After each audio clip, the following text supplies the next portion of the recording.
日常一般民众会关系到这个空气品质，那可能说，哎，户外的空气品质如何，但是呢，往往会忽略到室内的空气品质呢，也是很重要的。那特别是婴幼儿呢，对于室内空气品质的好不好呢，会影响到他的健康，会特别的敏感。我们这一次结合了社会局，针对呢幼儿园、托儿所的部分呢，能够呢针对它的室内空气品质做一个连续的监测，确保室内的空气品质呢能够是属于优良的状态，让在室内活动的这些婴幼儿呢能够呼吸到比较空气品质良好的空气。我想这是主要一个目的。掌握市政3分钟，台南进步向前冲。欢迎收看市政3分钟。人人都要呼吸健康好空气，尤其婴幼儿呼吸系统更为敏感。台南市政府环保局特别将全市8家公托家园导入室内空气品质管理制度，设置二氧化碳 PM2.5 连续监测设备，共同营造一个既健康又安心的托育环境。来听听韦哲市长怎么说吧。我们台南市对于公托家园的这个空品来设立这个专责的这个管理标章。那我们感谢环保署能够专款来协助台南市。事实上，在台南市这个公托家园里面，有许许多多在陆陆续续建制中。我们一方面建制新的公托家园，一方面又赶快让公托家园的整个环境品质能够更完善。那在环保署的整个全国的这个评比里面，全国的公托家园总共有10个获得了优良管理标章，那台南市就占了5个。那这是对我们台南市的一个很大的鼓舞跟肯定。我们会持续在这个基础上再更加努力，来务必让我们台南市每一个公托家园都能获得这个空品管理的这个标章。那现在大概有12个公托家园，我会持续在陆陆续续建设更多的公托家园。那总共如果按照计划的话，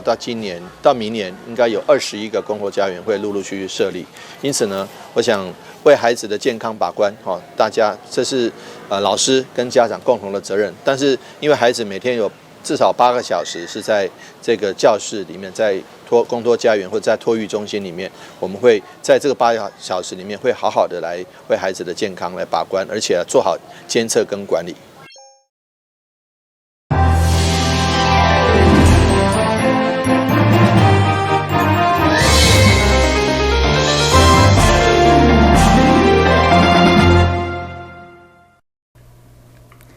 你好，我是顾家，欢迎收看1月5日中嘉台南地方新闻。台南市会第3届第11次联席会上午开议，继续审查111年度台南市的总预算。会中都要将靠正义的文化局预算刷到最后。另外，议员陈英丁也提出特写前总统陈水扁提案，大会嘛正式通过。台南市议会第3届第11次的临时会上午进行开幕式，会中完成听取委员会审定结果报告。因为这届临时会主要继续审查111年度台南市的总预算加附属单位的预算案。会中为了避免争议，议员柯玉林率先提出，将政治争议的文化局的预算刷到上尾来审查，得到国民党议员一致的认同。今天临时会一开议，我们向国父行3级公礼，那这样的一个尊崇。那如果说在议会里面又为了这个中山公园要不要设立这个国父这个铜像重新树立的问题，产生预算的一个审议上的一个进入一种所谓的比较冗长的一个讨论，所以我们是希望把文化局的这个预算的审议是移到后面来。府内对这个议题给我们的回应呢，我觉得一直没有一个进度。并不是对文化局有什么特别的意见，但是我觉得有些大是大非，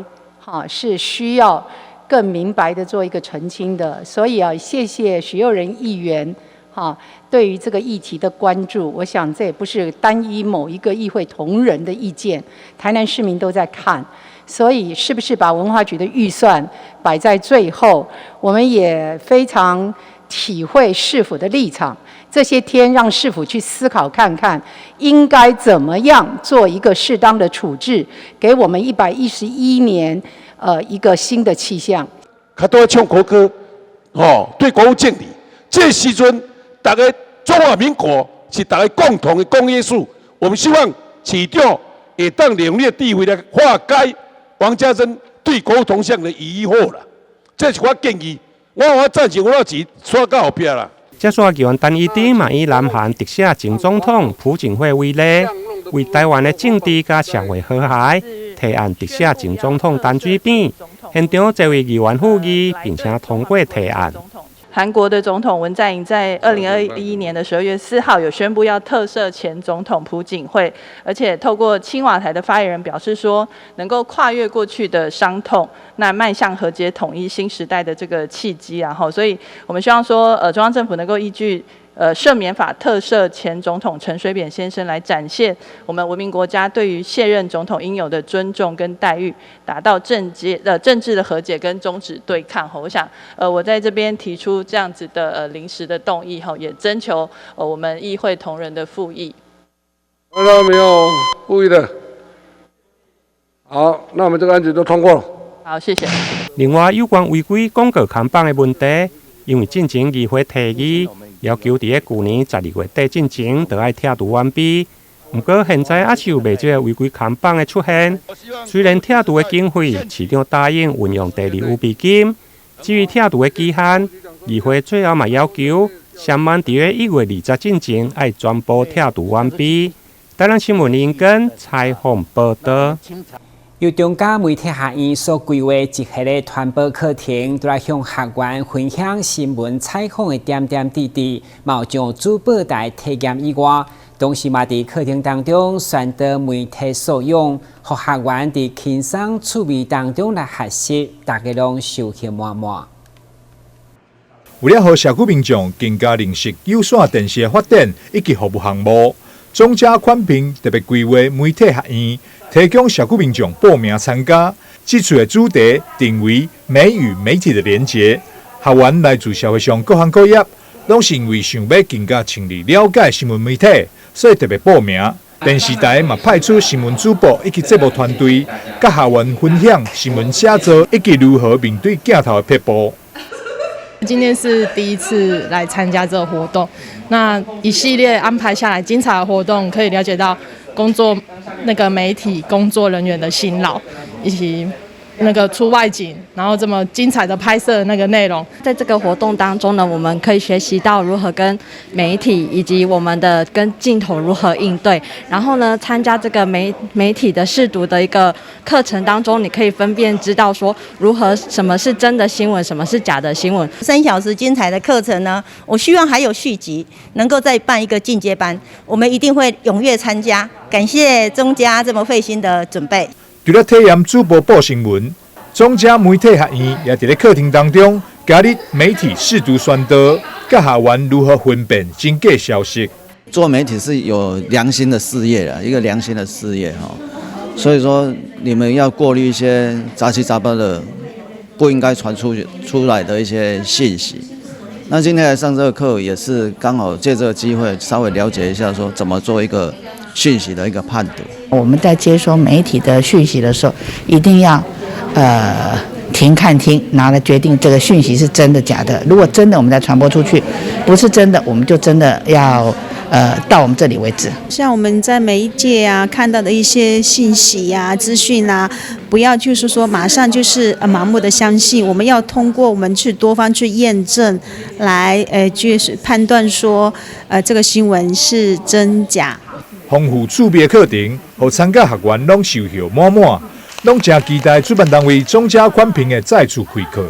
美与媒体的一个学院我觉得收获很良多的一个感觉，就是说让我们每个人都有体验到主播营从写作到编辑到准备前的工作我觉得让大家都有学到这些一个流程那以后面对我们的镜头，那学员他们就对这个部分呢就不会有一些怯场，所以我觉得办这个活动是非常好。双子星跟三冠王有线电视长期在地方举办媒体识读相关的一些推广活动，那最主要就是要让我们的民众知道如何去判别假讯息。那同时我们在里面也会来做公共频道的一些推广。那另外还有媒体禁用，那希望可以让民众知道说我们的大众媒体的新闻跟节目内容是怎么样制作，那怎么样呈现到观众的面前。那也希望有更多的团体可以来公司这边来申请参访。那是社区民众对着课程真有兴趣，中嘉宽屏双子星三冠王，嘛真欢迎大家报名参加。主播体验营站。台南新闻张秀伟采访报道。根据卫生福利部的资料显示，台湾妇女癌症的死亡率不断增加，对年癌占10大癌症死因的第4名，而且平均37分钟都有1名女性得癌。所以，基比核中心特别成立年房医学中心，提供跨团队专业性的全方位服务，甲民众专业抗癌。基比医学中心院长邱仲庆表示，为了提供妇女较隐秘、较完善的就医环境，特别设立一站式的跨团队诊疗服务，成立年房医学中心，并且在5号正式来揭牌启用。我们今天奇美医学中心开幕了乳房医学中心，那这个是为让这个有乳房疾病的病友因为有些现在乳癌筛检以后得到有硬块的话，都相当的紧张。要来回奔波就医，那我们规划了一个整合的乳房医学中心，这个民众的诊疗可以一站式的完成。那在看诊的当天就可以得到很高质的超音波的检查，那当天就可以诊断出来这个是良性或者是恶性，或者是需要进一步的治疗。那如果需要进一步治疗的话，我们这里也整合肿瘤中心、细胞治疗中心、中医部，那这些相关的部门呢，都可以得到很多的咨询，得到很妥善的治疗。奇美医院乳房医学中心呢，它的特色是有2个，一个就是我们透过空间的改造，提供病人更优质化的一个就医的空间。那过去的看诊空间都是比较拥挤、比较嘈杂，那我们特别规划在第3医疗大楼的1楼呢，我们请设计师呢规划一个透过我们博物馆意象的一个设计呢，让我们这个就医空间让民众呢没有压力、没有负担，在这边可以安心来就诊。那我们第2个特色就是我们结合各领域的专家，在同一个场域里面为病人服务。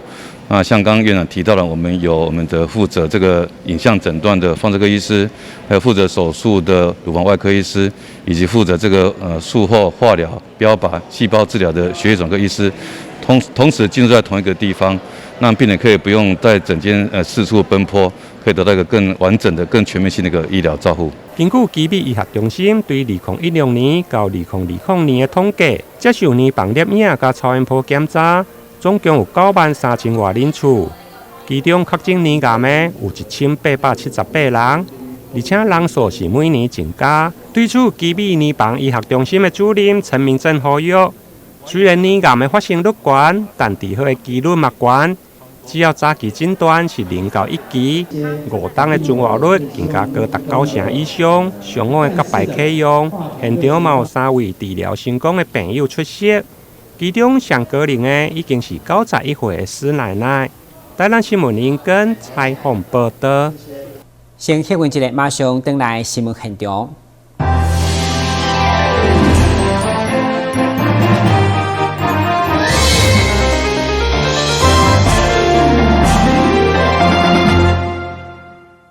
因为极端气候变化提醒世界公民拢需要严肃来看待，所以台南社区大学对今年开始开放历厝顶，让各界民众都来参观，希望透过天然的改造，甲全民做伙爱地球，维护永续的城市。5号下晡来到台南社大旅游亭参访，旅游亭的营造到今年已经是准备要来到第6档。今年开始开放予机关团体申请来参观，为着要因应全球暖化造成极端气候的缘故，所以应该要互大家做伙来重新熟悉咱的大自然，学习要安怎重视咱的生态环境。阮即个旅游镇就是希望讲，咱的建筑，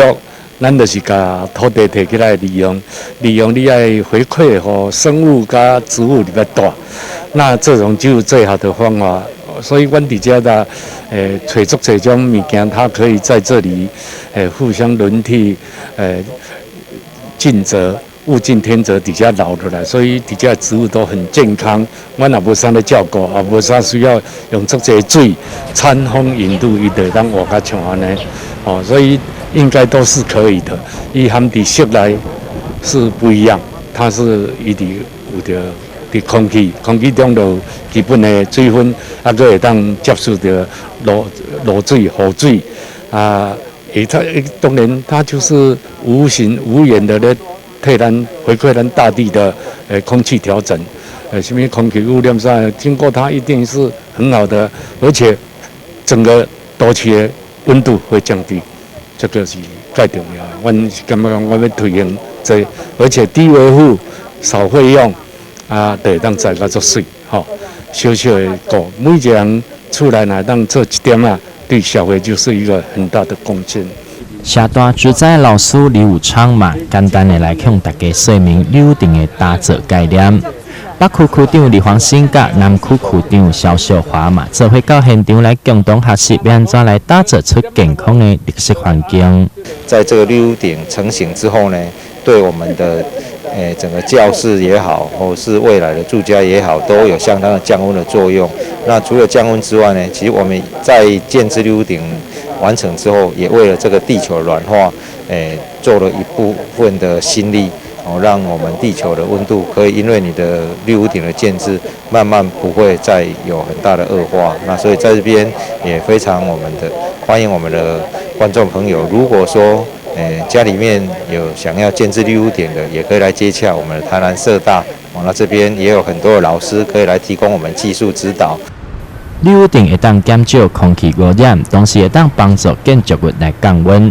因为花草树木的关系嘛，成为真侪鸟仔佮有虫拖来休困的所在，进一步促进生态链的循环。欢迎大家会当踊跃来申请参观，做伙努力打造绿色的健康社区。台南新闻刘品言采访报道。迎接新的一档是歌剧乐团1月21号暗时将为大家带来精彩表演。乐团表示，这摆创作的特色用入了东方甲西方音乐艺术，将传统的歌乐加入世界大结合，就希望在后疫情的时代，透过音乐来超越各界。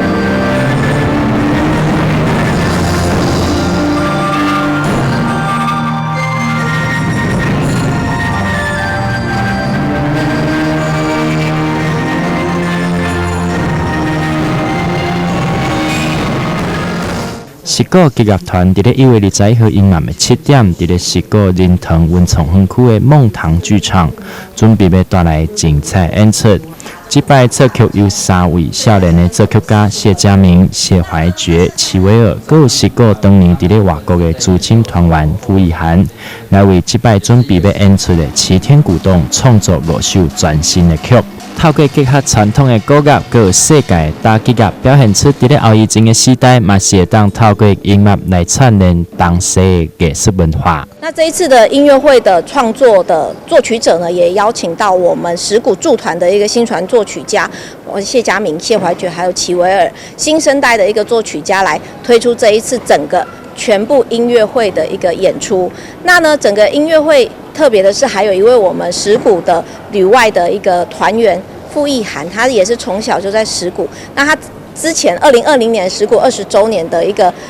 演出的时候，也让他有很深的感触，而写了这一首西书。那将他从小在石鼓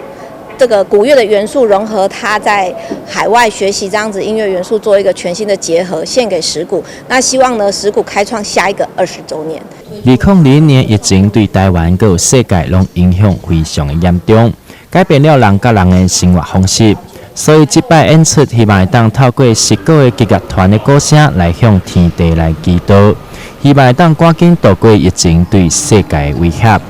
台南新闻刘品言采访报道。为了高雄左营道路边有一间特别30档的豆花店，头家因为自细汉介意食冰，所以退伍以后就开店。而最近天气较寒，小仙草圆仔甲红豆汤卖了特别好。头家表示，所有食材拢经上好的，嘛强调要互人客食健康。大颗又暖绵的红豆放在白嫩嫩的豆花上，看了就让人好想马上咬来吃。它的红豆就很 Q 啊，不会烂烂的，然后豆花吃起来比较像布丁的口感啊，跟传统豆花会有点不太一样。再来看这碗烧仙草，好几种配料，老板豪迈的全部加进碗里，让客人吃了好满足。烧仙草真的蛮好吃的，而且它那个料的话哈，就是都是现煮的，像这个藕鱼都很 Q， 然后料都是很实在。不论是红豆还是烧仙草，老板都是特别挑选食材，像是豆花是用飞机改的黄豆，再用洋菜凝固，吃起来不会伤胃。其他像是仙草和红茶都是不惜成本挑选最好的食材熬煮。冬天会有烧仙草、红豆汤、花生汤，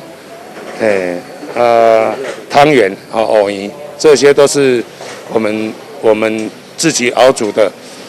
仙草的部分，我们去买比较精选，我们有精选过的工厂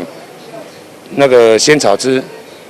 我们都会去比较，就去选一个比较合格的厂商，那我们再加上我们自己的配料。会开这家豆花店，老板说是因为从小就喜欢吃冰，也曾经在冰店里打工，退伍之后就开了这家冰店，一开就开了快30年，不少客人都是一吃成老主顾。来到这地方，在这边做的时候啊，还是要适应这地方人士，它的味道要太甜啊，或是说豆花要硬一点，或是软一点啊，都是会多从一直问客人的需求是怎么样。对，我们一改再改，改到现在就变成就是很符合左营这个地区，这个地区所有人的那个感觉。对，真的有差啊，我们都中了它红茶的毒了。现在天气变冷了，冰品退居次要商品，店家主打热乎乎的甜品，在冷冷的冬天里还能够吃到甜滋滋的美食，暖心也暖胃。记者潘志光、赖昌邦高雄报道。高雄医学大学的体系结合卫生局，伫建国高校设立了适龄甲失智长辈长期照顾机构，日前举办落成的典礼。嘛，因为设置校园内要趁机会，互学生甲长辈会当互动，同时互校内寄出来教室活化再利用，一举所得。日照来建国，快乐又灵活。高雄市又一家社区型日照机构投入服务，配合中央以及市府的长照政策，高雄市卫生局再次结合高医体系，并且跨局处合作，将国小校园闲置教室加以改造，设计成大同建国社区长照机构，未来提供当地社区失智或失能的长辈生活照顾、健康促进以及复健服务，预计可以提供30位长辈来使用。那我们希望呢，这样的一个日照中心能够拉近我们长辈跟学童的一个距离，让我们的学童能够认识怎么样的一个老化的认识我们长辈，尊重了长辈。那我们也希望能够训练我们长辈的一个体力，要提供他相关的一个营养的一个需求，然后刺激他的相关的一个认知统合的能力，来延缓他的一个失智。那进入超高龄社会，一定会有失智的老人。所以我们把这个地方的日照当作失智的防治中心，包括日照中心。那至于要防失智，我们其实大同医院就在前年就成立了失智的那个防治中心。那这样子的理念，我们已经有论文基础。那至于怎么让它实现，就是这个是一个很好的地点，让我们能够实现我们失智防疫的计划。社区型日间照顾可以让长辈们不需要离家太远，就近照顾，同时也减轻了家庭照顾者的负担。再加上建置在校园内，透过隔代共学的活动，也可以拉近孩子与长辈之间的距离。另外，针对市区老人人口剧增，里长则反映，希望市府在便民照顾上能够逐步迈向一里一据点来设置，照顾更多有需求的家庭。觉得这个长照的计划真的是很不错，然后在我们这附近已经都是属于高龄化的社区，在前进区来讲，单30位确实是不够的。当我们从学校开始，然后甚至到社区，到一般的里办公室都有可能可以作为我们的据点的部分。那这样子能让更多老人能受惠这样。所以目前其实高雄市我们也极力的在推广我们一里有一个社区的一个所谓的关怀据点，跟我们的一个社区的一个据点的一个服务。高雄市目前已经开始做的，大概我们刚刚提到有3所哈，一个就是大同的一个福乐学堂，那另外还有就是这个，还有另外就是我们的古言国小。那另外就是这个最新的这个部分，那另外我们还有3个学校，目前我们在筹设当中。校园内长照据点的设立，也随着5G 时代的来临，长辈在生活学习上更加便利。医学科技的导入，再加上高医疗体系的专业，守护了长辈的健康，也完善了在地安老的目的。记者李佳龙、庞文玉高雄报道。感谢收看1月5日中嘉台南电影新闻，咱再会。